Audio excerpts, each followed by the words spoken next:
I just did something I'd never done before. I spent a week at sea on a research vessel. Now, I'm not a scientist, but I was accompanying a remarkable scientific team from the University of South Florida who have been tracking the travels of BP's oil in the Gulf of Mexico. This is the boat we were on, by the way. The scientists I was with were not studying the effect of the oil and dispersants on the big stuff, the birds, the turtles, the dolphins, the glamorous stuff. They're looking at the really little stuff that gets eaten by the slightly less little stuff that eventually gets eaten by the big stuff. And what they're finding is that even trace amounts of oil and dispersants can be highly toxic to phytoplankton, which is very bad news because so much life depends on it. So contrary to what we heard a few months back about how 75% of that oil sort of magically disappeared and we didn't have to worry about it, this disaster is still unfolding. It's still working its way up the food chain. Now, this shouldn't come as a surprise to us. Rachel Carson, the godmother of modern environmentalism, warned us about this very thing back in 1962. She pointed out that the control men, as she called them, who carpet bomb towns and fields with toxic insecticides like DDT, were only trying to kill the little stuff, the insects, not the birds. But they forgot this: the fact that birds dine on grubs, that robins eat lots of worms, now saturated with DDT. And so robin eggs failed to hatch, songbirds died en masse, towns fell silent. Thus the title, Silent Spring. I've been trying to pinpoint what keeps drawing me back to the Gulf of Mexico, because I'm Canadian and I can draw no ancestral ties.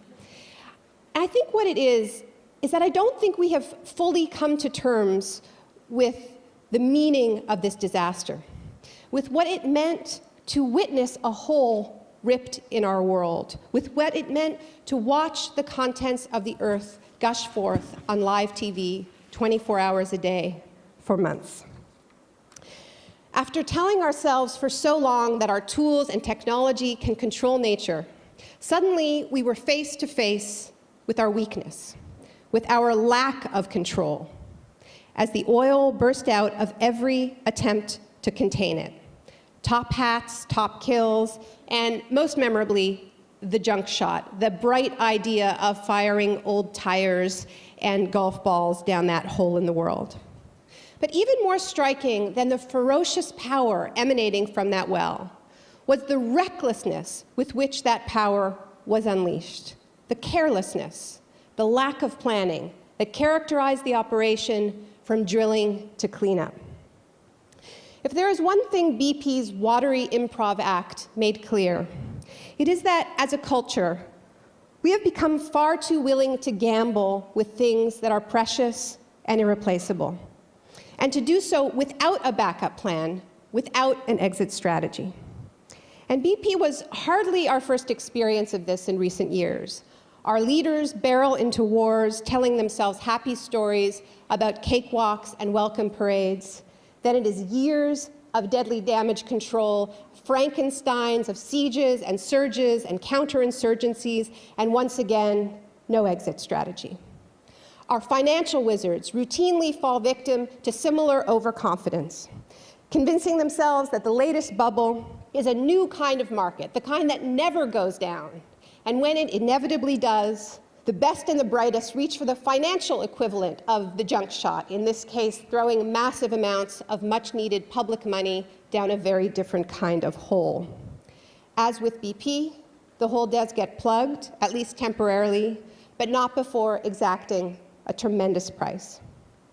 We have to figure out why we keep letting this happen, because we are in the midst of what may be our highest stakes gamble of all, deciding what to do or not to do about climate change. Now, as you know, a great deal of time is spent in this country and around the world inside the climate debate on the question of what if the IPCC scientists are all wrong? Now, A far more relevant question, as MIT physicist Evelyn Fox Keller puts it, is what if those scientists are right? Given the stakes, the climate crisis clearly calls for us to act based on the precautionary principle, the theory that holds that when human health and the environment are significantly at risk, and when the potential damage is irreversible, we cannot afford to wait for perfect scientific certainty. Better to err on the side of caution. Moreover, the burden of proving that a practice is safe should not be placed on the public that would be harmed, but rather on the industry that stands to profit. But climate policy in the wealthy world, to the extent that such a thing exists, is not based on precaution, but rather on cost-benefit analysis, finding the course of action that economists believe will have the least impact on our GDP. So rather than asking, as precaution would demand, what can we do as quickly as possible to avoid potential catastrophe, we ask bizarre questions like this. What is the latest possible moment we can wait before we begin seriously lowering emissions? Can we put this off till 2020, 2030, 2050? Or we ask, how much hotter can we let the planet get and still survive? Can we go with 2 degrees, 3 degrees, or where we're currently going, 4 degrees Celsius? By the way, the assumption that we can safely control the Earth's awesomely complex climate system as if it had a thermostat, making the planet not too hot, not too cold, but just right, sort of Goldilocks style, this is pure fantasy, and it's not coming from the climate scientists. It's coming from the economists imposing their mechanistic thinking on the science. The fact is that we simply don't know when the warming that we create will be utterly overwhelmed by feedback loops. So once again, why do we take these crazy risks with the precious? A range of explanations may be popping into your mind by now, like greed. This is a popular explanation, and there's lots of truth to it, because taking big risks, as we all know, pays a lot of money. Another explanation that you often hear for recklessness is hubris. And greed and hubris are intimately intertwined when it comes to recklessness. For instance, if you happen to be a 35-year-old banker taking home 100 times more than a brain surgeon, then you need a narrative, you need a story that makes that disparity okay. And you actually don't have a lot of options. You're either an incredibly good scammer, and you're getting away with it, you've gamed the system, or you're some kind of boy genius the likes of which the world has never seen. Now, both of these options, the boy genius and the scammer, are going to make you vastly overconfident, and therefore more prone to taking even bigger risks in the future. By the way, Tony Hayward, the former CEO of BP, had a plaque on his desk engraved with this inspirational slogan: "What would you attempt to do if you knew you could not fail?" Now, this is actually a popular plaque, and this is a crowd of overachievers, so I'm betting that some of you have this plaque. Don't feel ashamed. You know, putting fear of failure out of your mind can be a very good thing if you're training for a triathlon or preparing to give a TED Talk. But personally, I think people with the power to detonate our economy and ravage our ecology would do better having a picture of Icarus hanging from the wall, because maybe not that one in particular, but I want them thinking about the possibility of failure all the time. So we have greed, we've got overconfidence / hubris, but since we're here at TED Women, let's consider one other factor that could be contributing in some small way to societal recklessness. Now, I'm not going to belabor this point, but studies do show that as investors, women are much less prone to taking reckless risks than men, precisely because, as we've already heard, women tend not to suffer from overconfidence in the same way that men do. So it turns out that being paid less and praised less has its upsides, for society at least. The flip side of this is that constantly being told that you are gifted, chosen, and born to rule has distinct societal downsides. And this problem, call it the perils of privilege, brings us closer, I think, to the root of our collective recklessness. Because none of us, at least in the global north, neither men nor women, are fully exempt from this message. Here's what I'm talking about. Whether we actively believe them or consciously reject them, our culture remains in the grips of certain archetypal stories about our supremacy over others and over nature. The narrative of the newly discovered frontier and the conquering pioneer, the narrative of manifest destiny, the narrative of apocalypse and salvation. And just when you think these stories are fading into history and that we've gotten over them, they pop up in the strangest places. For instance, I stumbled across this advertisement outside the women's washroom in the Kansas City airport. It's for Motorola's new rugged cell phone. And yes, it really does say, "Slap Mother Nature in the face."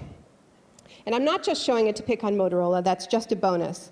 I'm showing it because, they're not a sponsor, are they? Because in its own way, this is a crass version of our founding story. We slapped Mother Nature around and won. And we always win, because dominating nature is our destiny. But this is not the only fairy tale we tell ourselves about nature. There's another one, equally important, about how that very same Mother Nature is so nurturing and so resilient that we can never make a dent in her abundance. Let's hear from Tony Hayward again. The Gulf of Mexico is a very big ocean. The amount of oil and dispersants that we're putting into it is tiny in relation to the total water volume. In other words, the ocean is big. She can take it. It is this underlying assumption of limitlessness that makes it possible to take the reckless risks that we do. Because this is our real master narrative. However much we mess up, there will always be more. More water, more land, more untapped resources. A new bubble will replace the old one. A new technology will come along to fix the messes we made with the last one. In a way, that is the story of the settling of the Americas, the supposedly inexhaustible frontier to which Europeans escaped. And it's also the story of modern capitalism, because it was the wealth from this land that gave birth to our economic system, one that cannot survive without perpetual growth and an unending supply of new frontiers. Now, the problem is that the story was always a lie. The Earth always did have limits. They were just beyond our sights. And now we are hitting those limits on multiple fronts. I believe that we know this, yet we find ourselves trapped in a kind of narrative loop. Not only do we continue to tell and retell the same tired stories, but we are now doing so with a frenzy and a fury that frankly verges on camp. How else to explain the cultural space occupied by Sarah Palin? Now, on the one hand, exhorting us to drill, baby, drill, because God put those resources into the ground in order for us to exploit them. And on the other, glorying in the wilderness of Alaska's untouched beauty on her hit reality TV show. The twin message is as comforting as it is mad. Ignore those creeping fears that we have finally hit the wall. There are still no limits. There will always be another frontier. So stop worrying and keep shopping. Now, would that this were just about Sarah Palin and her reality TV show. In environmental circles, we often hear that rather than shifting to renewables, we are continuing with business as usual. This assessment, unfortunately, is far too optimistic. The truth is that we have already exhausted so much of the easily accessible fossil fuels that we have already entered a far riskier business era, the era of extreme energy. So that means drilling for oil in the deepest water, including the icy Arctic seas, where a cleanup may simply be impossible. It means large-scale hydraulic fracking for gas and massive strip mining operations for coal, the likes of which we haven't yet seen. And most controversially, it means the tar sands.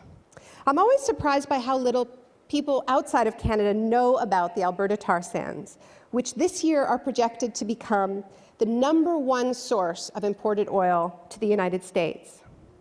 It's worth taking a moment to understand this practice because I believe it speaks to recklessness and the path we're on like little else. So this is where the tar sands live, under one of the last magnificent boreal forests. The oil is not liquid. You can't just drill a hole and pump it out. Tar sands oil is solid, mixed in with the soil. So to get at it, you first have to get rid of the trees. Then you rip off the topsoil and get at that oily sand. The process requires a huge amount of water, which is then pumped into massive toxic tailing ponds. That's very bad news for local indigenous people living downstream who are reporting alarmingly high cancer rates. Now, looking at these images, it's difficult to grasp the scale of this operation, which can already be seen from space and could grow to an area the size of England. I find it helps actually to look at the dump trucks that move the earth, the largest ever built. That's a person down there by the wheel. My point is that this is not oil drilling. It's not even mining. It is terrestrial skinning. Vast, vivid landscapes are being gutted, left monochromatic gray. Now, I should confess that as far as I'm concerned, this would be an abomination if it emitted not one particle of carbon. But the truth is that on average, turning that gunk into crude oil produces about 3 times more greenhouse gas pollution than it does to produce conventional oil in Canada.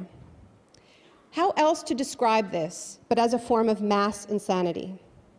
Just when we know we need to be learning to live on the surface of our planet, off the power of sun, wind, and waves, we are frantically digging to get at the dirtiest, highest emitting stuff imaginable. This is where our story of endless growth has taken us, to this black hole at the center of my country, a place of such planetary pain that, like the BP gusher, one can only stand to look at it for so long. As Jared Diamond and others have shown us, this is how civilizations commit suicide, by slamming their foot on the accelerator at the exact moment when they should be putting on the brakes. The problem is that our master narrative has an answer for that too. At the very last minute, we're going to get saved. Just like in every Hollywood movie, just like in the rapture. But of course, our secular religion is technology. Now, you may have noticed more and more headlines like these.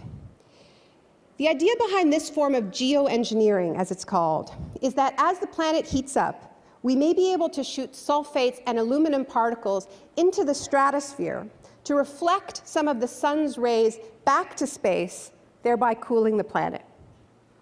The wackiest plan, and I'm not making this up, would put what is essentially a garden hose 18.5 miles high into the sky, suspended by balloons to spew sulfur dioxide. So solving the problem of pollution with more pollution. Think of it as the ultimate junk shot. The serious scientists involved in this research all stress that these techniques are entirely untested. They don't know if they'll work, and they have no idea what kind of terrifying side effects they could unleash. Nevertheless, the mere mention of geoengineering is being greeted in some circles, particularly media circles, with a relief tinged with euphoria. An escape hatch has been reached. A new frontier has been found. Most importantly, we don't have to change our lifestyles after all. You see, for some people, their savior is a guy in a flowing robe. For other people, it's a guy with a garden hose. We badly need some new stories. We need stories that have different kinds of heroes, willing to take different kinds of risks, risks that confront recklessness head-on, that put the precautionary principle into practice, even if that means through direct action, like hundreds of young people willing to get arrested, blocking dirty power plants, or fighting mountaintop removal coal mining. We need stories that replace that linear narrative of endless growth with circular narratives that remind us that what goes around comes around, that this is our only home. There is no escape hatch. Call it karma, call it physics, action and reaction. Call it precaution, the principle that reminds us that life is too precious to be risked for any profit. Thank you.